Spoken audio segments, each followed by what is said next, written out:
Right, welcome to today's video. I don't even know where I'm looking. I've got this one. I know I'm filming on a potato. Ladies and gents, as you can see, I am not at home. I am actually shooting my film, so apologies for this. But I told you I would try and make videos, and I am. It's day 2 on filming for those that care. I'm filming Blackfields. There's a link to the crowdfund down below if you care, but the competition is now closed and we're drawing it soon. Anyway, that's not the point of the video. We're taking a look at the Attorney General Bill Barr blasting Disney. Actually, like, in fairness, like he raises some very salient points. I don't think anything that he's saying is out and out terrible. I think like genuinely there's some salient points here, and it also touches on what I think it was a Texas senator. I'm fairly certain it was a senator. Basically a Texas guy came out and said, basically, guys, stop working with China. You know, they are enemies of Western society. Stop working with China. And yes, it seems to be a fairly salient point, I think. It's just kind of echoing that.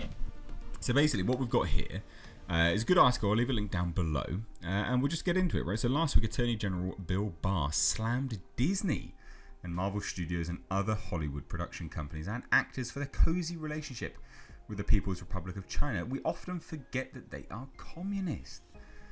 And I know, like, it seems to be trendy in modern day to be commies, but whatever. You know, most people with any sort of sound mind tends to think that that's a bad deal. So anyway, Barr's speech made at the Gerald R. Ford Presidential Museum specifically addressed what Barr described as the most important issue for our nation and the world in the 21st century. That is the United States' response to the global ambitions of the Chinese Communist Party. And that's the problem, right? So the CCP, they do have, they want to kind of dominate the world, I guess, in a perspective of creating economic power. And they have it. Like, they genuinely have it.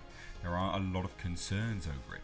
And one of the ways they've been doing it, and also getting to, I guess you could say, normal people in some regard, if you know people are normal these days, is through media, right? Coercion of media, namely Disney, Hollywood, so on and so forth.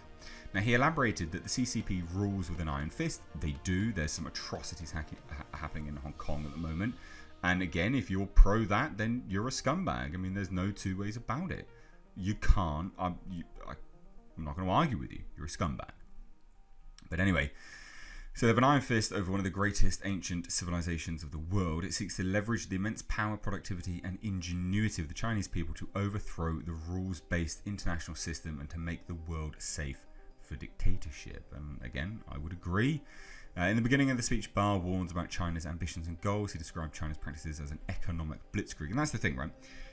Chinese people, not an issue with. Chinese Communist Party, a political party, massive issue with.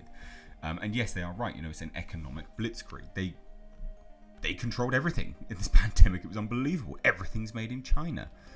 You know, we need... And I think what this pandemic showed us is that the most ridiculous things are made in China. Like PPE, we need PPE. Why is it made in China? Why is the control of, you know, why is the supply chain not controlled by, you know, why are we not making it, right? Why is it in someone else's hands? That's ridiculous. Now, anyway, Barr elaborated that the People's Republic of China is now engaged in an economic blitzkrieg, an aggressive, orchestrated whole-of-government, indeed whole-of-society campaign to seize the commanding heights of the global economy and to surpass the United States as the world's preeminent superpower. And yeah, that's true. He specifically notes that the ultimate ambition of China's rulers isn't to trade with the United States, it is to raid the United States. Now, I can't validate that, obviously. I don't know if that is the case, but I mean, as an economic power, are they looking to do, you know, control in that regard? Yeah, absolutely. Now, we get on to the Hollywood element, right? So, around halfway through the speech, he took aim at Hollywood production studios. He first called them out for their capitulation to Hollywood censors. Yeah, why are we doing that? He stated that take Hollywood. Hollywood actors, producers, and directors pride themselves on celebrating freedom and the human spirit. And every year at the Academy Awards, Americans are lectured about how this country falls short of Hollywood's ideals of social justice. And yet you're then kowtowing to China. Why? Why? Please explain to me the logic. Now he continued, but Hollywood now regularly censors its own movies to appease the Chinese Communist Party, the world's most powerful violator of human rights. Again, it's happening right now, right now. This censorship infects not only versions of movies that are released in China, but also many that are shown in American theatres to American audiences. Now, to make his point clear, Barr cited World War Z. For example, the hit movie World War Z depicts a zombie apocalypse caused by a virus. The original version of the film reportedly contained a scene with characters speculating that the virus may have originated in China. In the novel, Patient Zero is a boy from Chongqing, I think. Now, he added that the studio Paramount Pictures reportedly told producers to delete the reference to China in the hope of landing a Chinese distribution deal. The deal never materialized. And that's the thing. They do it to gain business. And that's fine, it's a business, but then in the same breath, why are you then lecturing everyone? You know, like, at least be, consistent in, in your kind of thoughts there. And again, further, Marvel do it all the time. And yet we're like, oh, Marvel are the best. In the Marvel Studios blockbuster Doctor Strange, filmmakers changed the nationality of a major character known as the Ancient One, a Tibetan monk. Tibet. Now, what's happening with Tibet? Well, okay, and again, from Tibet to Celtic. When challenged about this, a screenwriter explained that if you acknowledge that Tibet is a place and he's Tibetan, you risk alienating 1 billion people. What? Tibet is widely acknowledged as a place, ladies and gents. Why is this up for debate? Like, seriously? Now, he continued and said that the Chinese government might say, we're not going to show your movie because you decided to get political. Same with... is it Taiwan? That's considered not... That's not allowed in the WHO. Why? What? Because China doesn't want it? What are we doing?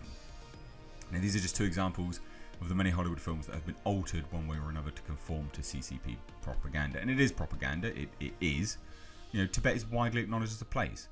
Now, National Security Advisor O'Brien offered even more examples in his remarks, but many more scripts likely never see the light of day because writers and producers know not to even test the limits. Chinese government censors don't need to say a word because Hollywood is doing their work for them. This is a massive propaganda coup for the Chinese Communist Party. I would genuinely agree.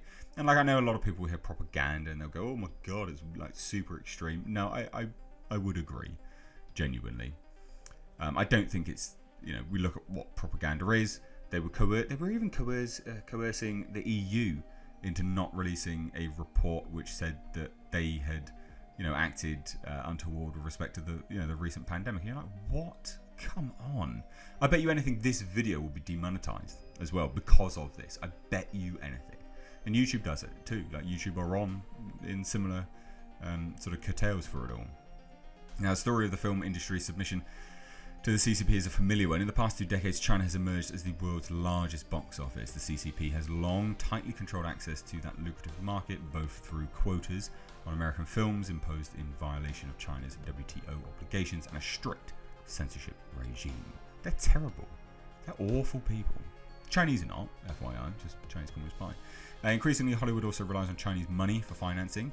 Tencent does a lot of that, actually. Tencent are the dudes to look out for.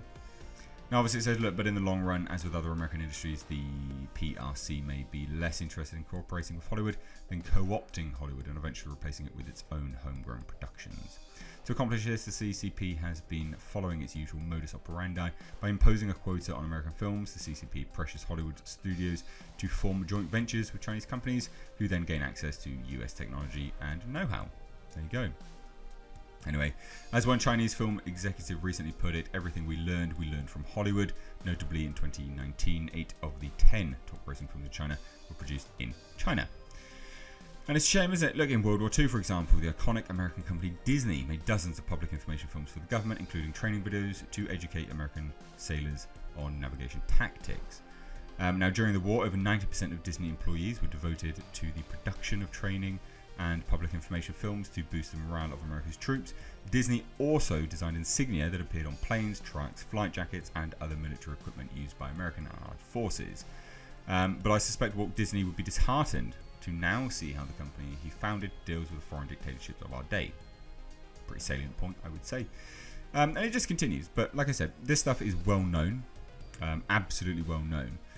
There's lots being banned left, right, and centre. They change things.